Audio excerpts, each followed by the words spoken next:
Hello, everybody. Thank you for joining us today. We're so excited. We are launching our Mary Engelbreit of the opportunity to speak with her and find out a little bit more about all the things that she's done in her prolific career. And we're just so excited. There she is. Hey, Hi. Mary. How Hi, are how are you? Good. How's it going? Good. Yeah. Everything's great. You're If the rain would stop, everything would be Are perfect. you guys raining? You're raining It, today, huh? it's just so dreary. Yeah. Just yeah, we've It's had been, one sunny day yes. in the last Well, we're month. up in Chicago, so we're like the same. Yeah. You get a little bit more Yeah. heat. Yeah. So we're at like 22 this morning, so I wasn't digging that, but Oh, yeah, yeah. yeah. So it's been dreary, but I was introducing you and telling everyone, you're a prolific artist, and we believe me, we know that because we had to dig through your archives to try to find some prints of that. There were so many that we were like, okay, how do we narrow this down? It was Yeah. quite an undertaking, and Renee, who works with me and is our designer, really had a good time working with your team and pulling it all together. So you have been doing art. You've been let's say, cards, calendars. Uh, you've had stores. You've Hmm. had magazines. You've had best-selling books. I mean, that is an amazing career, and we're just so happy to have you share that art with our customers as well. They've done with the launch was for us is a little sooner. It's at our trade shows in January, and you by far were our bestseller. Oh, We're that's thrilled great. about that. But today, I also have with me Heather Gentile Collins, who is another artist that has collaborated with us and also a personal friend of mine and a personal fan of yours. And so we had to make this a little bit of a sharing time so that we could both participate in this conversation. So I am going to throw it over to Heather. She would love to talk to you about your process and just a little bit more. I know typically we have a lot of artists that love to join us on these lives, and they would love to hear from you. Okay. Well, Yeah. fire away. Hi. Hi. I was so grateful that you invited me because she knew I was such a fangirl and geeky from way back in art school and continue to see all of how prolific your work is. It's still changed, but is so authentic to your voice. And it really got me thinking about what is your favorite part of the process? It seems like, and maybe I've made this up in my mind, but it seems like your work starts with a message and the illustration comes second. Can you talk a little bit about that process? Yeah, I would say that's usually how it happens. I find the quote first and then illustrate it. Although, I have an idea in my head before I go look for the quote. So, Mm. um, it's kind of, it goes both ways. Every once in a while, I'll do a drawing and then look for a quote to go with it, but it's mainly the opposite. And looking for the quote is a big part of it. It's a lot of fun for me. I really enjoy doing that. And of course, with the internet, I used to just have stacks of books and quotes and million markers on every page, and it just was very time consuming to find quotes. And now it's so easy, and things get done a lot faster, so that's kind of nice. So do you do that through just like searching, like a normal search Yeah. process, or do you rely back on your books a lot? No, I'll just Google. I can't think of anything right now, like friendship, which would be a horrible mistake because you would be looking at quotes for the rest of your life under friendship. But you try and get as specific as you can. But yeah, you just Google that and a bunch of them come up. Or I see them on the internet, a lot of quotes on the internet. And yeah, it's just fun. And sometimes I'll see one and instantly, a drawing will come into my head when I see it. So those usually wind up the best, I think, when it works like that. So what I've read and what I know from looking through your archives is that you do a lot with marker Hmm. and you start with, do you start with pencil and then marker and colored pen or pencil? How, Right. I start with a pencil drawing, okay. and then I do usually, sometimes I skip this part, but I'll outline it in very tiny little micron pen. And then I will color it in with markers, which I think, can you, if I go like that, can you, I don't know. Oh I'm not yeah, I good can at see this. some of it. Mm-hmm. Nope, I'm not doing it, but Oh, we they're can, there, we caught a thousands of glimpse. markers. And so I color it in with markers, and then I go over the whole thing with color pencils. Wow. So, and I have been painting a lot lately. I don't know if you see on Instagram, but I've been doing all these crazy little paintings of fairy tales and stuff. So that's that's what I use. But and then your studio, they pretty much scan everything that you do, Everything. right? To keep your library Yeah, going. they scan everything. I think the last I heard, I think this is right, we've got over 14,000 drawings. So no wonder you had some problems looking for Yeah. something. We try to narrow it down for every license. You know, we know what they're looking for, and we narrow it down and send them folders of drawings. But yeah, I think we've got drawings for every occasion, for sure. For Mm, sure you do. I know you have That's some. so important to document your artwork. I think artists, well, that's the part we like the least. But as a licensor, that's so important to document your artwork because then you have all of these images to pull right. from. I mean, that's the business.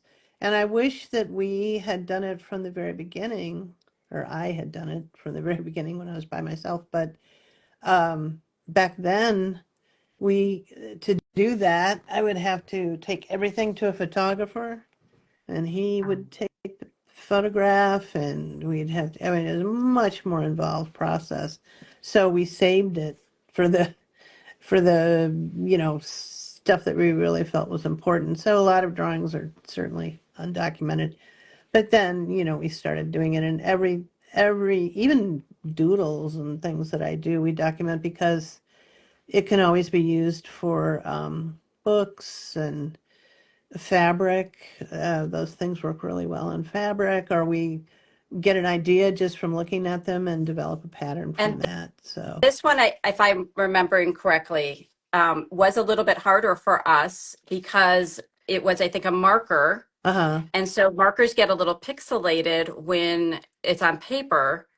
So we went back and forth and tried to figure so that we'd have like that sort of that nice And it looks cleanness, so to, good, and the colors are so bright on yes, that, which is really impressive for that kind of fabric too. I think that it's so clear and the yeah. colors are so bright. Thank, thank you. Yeah, I remember it specifically on this pattern because we could see that original art and it was so beautiful. And then it just took a little bit of time, but we were able to get it, right. to like not, and that's like kind of the loveliness of, handmade art, right? Rather Hmm. than like a lot of people, a lot of designers now are just starting on the computer, right? Right. Because that's the end process.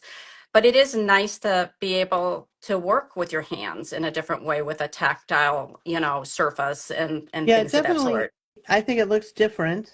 I like the way the hand done art looks, but it's a good thing I do because I don't know how to do that on the computer. And we do have people at work who can obviously take the patterns and do the repetition and turn them into what the licenses need. But everything I do is by hand.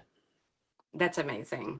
That's amazing. And that's what they told me is that like really pretty much every day you are getting more work done. I do. It's crazy, but that is, drawing is just such a part of me. It's not like I'm doing it all the time to reproduce or to turn into a project, although I think that's really fun to have a project to design for. I enjoy that. I like that. I don't mind deadlines. I like all that. Um, but even when I don't have anything going, like right now, we're kind of in a lull between official projects, and I've got some of these. I've been doing these little paintings of fairy Adorable. tale things. Yeah, for no reason except that it's fun. And I would be doing it if I had no business and no clients or anything like that. I would be drawing every day because that's what keeps me going. That's amazing. We really, I'm overwhelmed by that.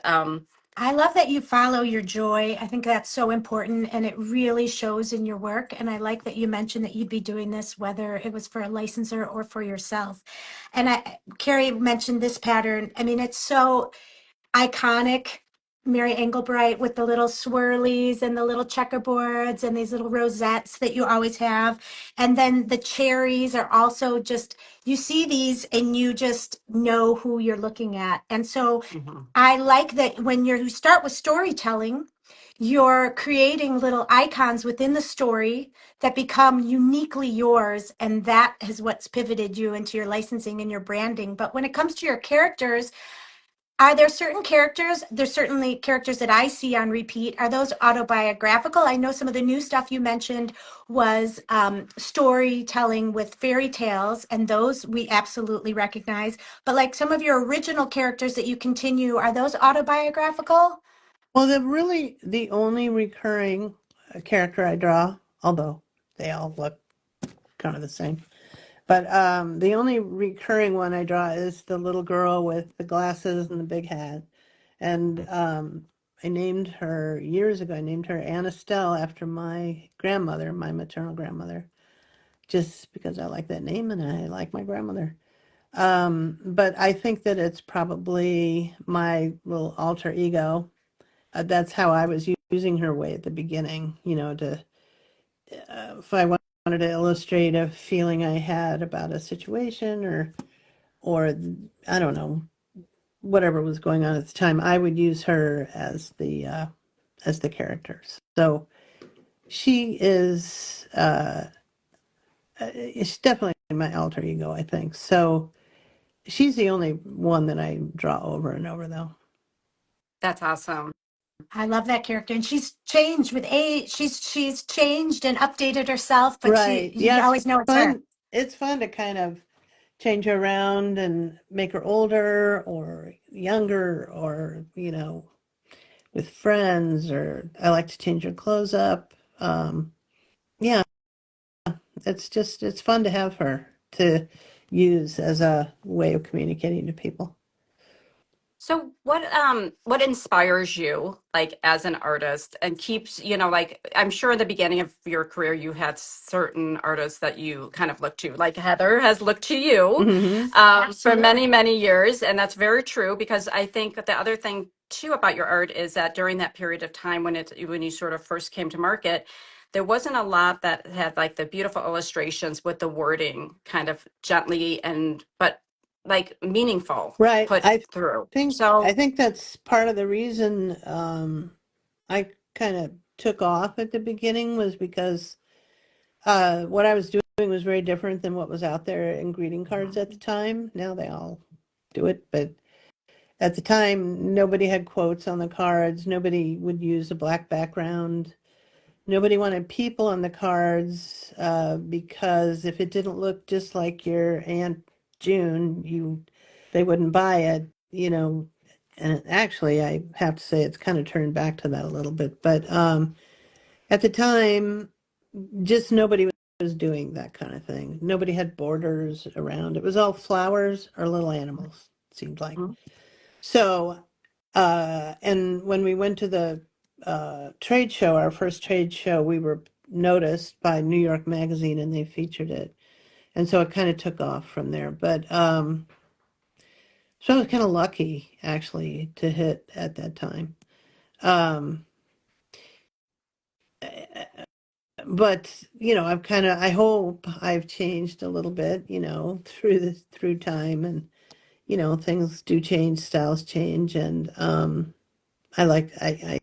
hope I've kept up with that. No, I think your Instagram personally is just sort of a nice little high point. You post. I mean, I want to put words in your mouth, but as it almost feels like daily, if not Yeah, close to daily. I post almost every day. It's a big part of our business. That's the only way. I don't do any of the other platforms. My company does Facebook. Um, I don't. But Instagram is the only way I communicate with my customers, and so I like to hear, what they like, and I like to show them what I'm doing, and um, everything I show is not necessarily, it's not on a product. There are really not even any plans to put it on a product, but it's fun to hear from them, and I really value that communication with them. I don't see how else. It's really a nice thing to have that kind of connection to your customers. It's such a close, I've made friends on Instagram who I've never actually met, but I feel like we're friends, and it's just such a great way to communicate with people about the work. So I post a lot, and we feel that it's pretty important to the business. And while, of course, there's controversy about it now, I would love to have another place to show, but there really isn't a place to do Instagram like it's done right now, and it would be very hard to leave it. And especially after you've built up all those followers, you don't want to go start over somewhere else, unfortunately. So it's a little, there's a conundrum going on with artists, but because it's just such a valuable way to show your art, it would be hard to leave. No, and I can get that because I enjoy it. I look for them. It's kind of like becomes a regular part of like your routine as Yeah, I try not to spend too much time on social media. yeah. But I do like look forward to certain things, especially that regularity of it. Hmm. It's always something I'm looking for. Um, I was going to say, I hope you get a chance to read these comments after this because you will really see, and I know you know this, the community that you've built through your art and your voice. And these comments are amazing about how you, as an artist, as an illustrator, and as a business owner, a woman business owner, sometimes you're very much on an island with your head down doing your thing. Hmm. And social media gets a lot of hate, but what it does do is allow you to tell the story behind the artwork, the story behind the business, and to connect and build community with other people. And you've certainly done that. And I hope that you will see that through these comments. It's really powerful. mhm. Well, it's been an interesting journey on Instagram because Right. the first time I posted anything a little bit controversial, we of course were worried, and we did lose a lot of people, but we gained way more than we lost, and um, it, it's fine with me. We have the people who really love the stuff and love the messages and stuff. That's who's on there, and so it's not only me that is communicating with them, but they're all communicating with each other, Mhm. and they value that, and I'm very happy to provide that space for them. Well, and I think that being authentic is really hard lately. When you have a business to run, and Yes, so and I don't recommend to anybody that they do what I did. I completely understand. You do not want to mix those two things, and makes perfect sense. Um, so it's not that it's a it's just the way I decided to do it, but it's not, something I would expect anybody else to do. Well, Right. the message that's popping up right now says, be you, that's why we follow, stay clear, or something like that. It just popped off. But I mean, that's why we're here. That's why we follow you. That's why we love your art, is because if nothing else, it's authentic. And that's all we're looking for.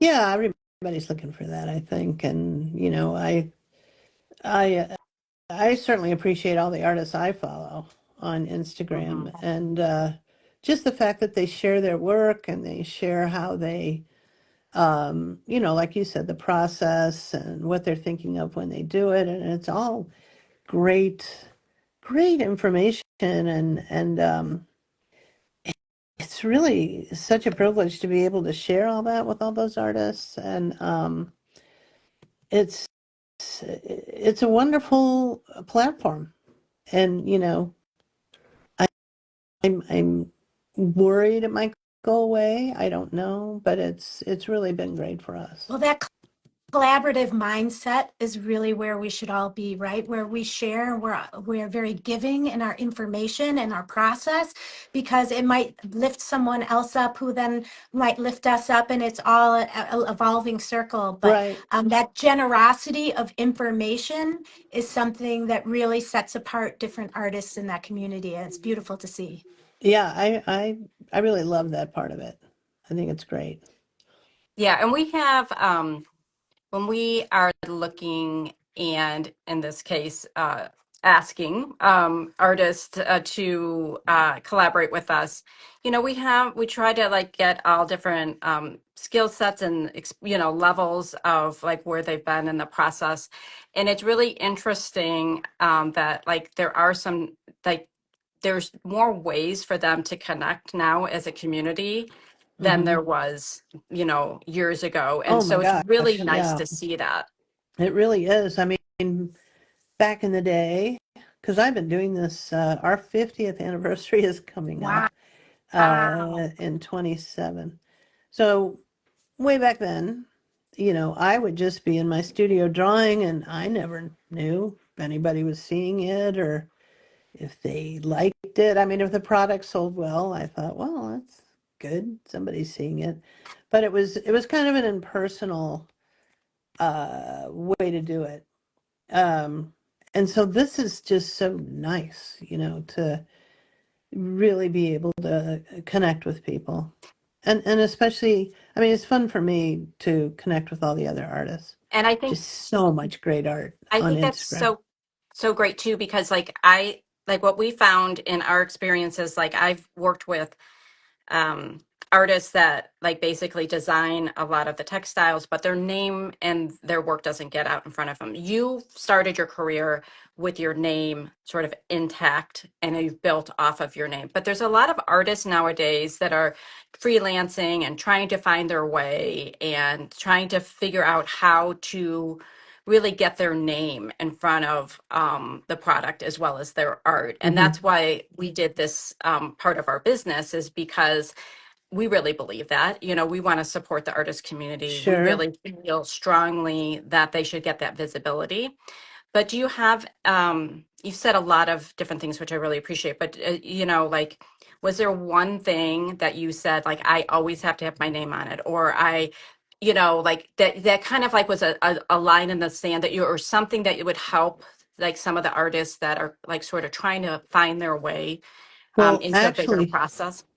at the very beginning, I had all these cute names, for the company that I wanted to call it. My husband said, no, no, just call it your name, because then, everybody will know. And I thought, well, that makes sense.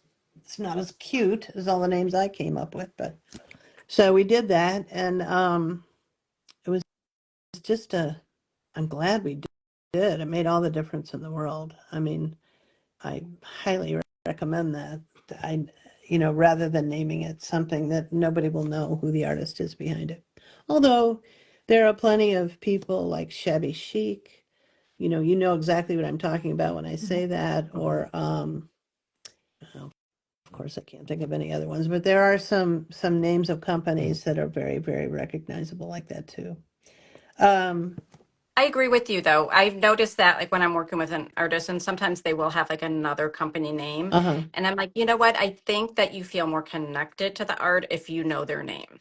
If you know it's that Well, person that's doing especially the if it's art. if it's really a popular look, like I'm thinking, like Anna Rifle Bond with Rifle, Mm-hmm. you know, everybody knows that look when you say that. So I do think it's important if you can call it by your name. I will say that the licensing business is so different than it was when I started out Mm-hmm. that I don't really feel